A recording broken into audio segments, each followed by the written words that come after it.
அடுத்ததாக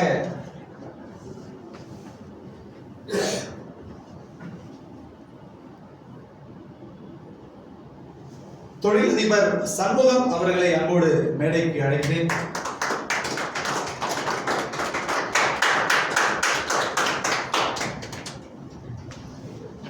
எழுத்தாளர் திரைக்கதை ஆசிரியர் திரு தினகர் அவர்களை அன்போடு மேடைக்கு அழைக்கிறேன்.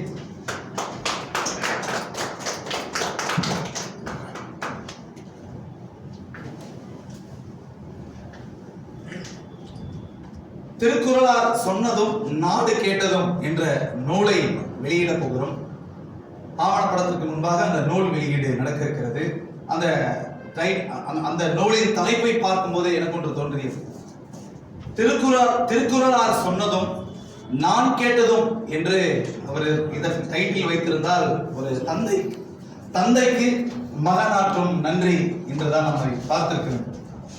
ஆனால் திருக்குறளார் சொன்னதும் நாடு கேட்டதும் என்று பொதுப்படையாக சொல்லும் பொழுது திருக்குறளார் முனுசாமி அவர்கள் இந்த நாட்டிற்காக என்ன செய்தார் என்பதை தன் மகன்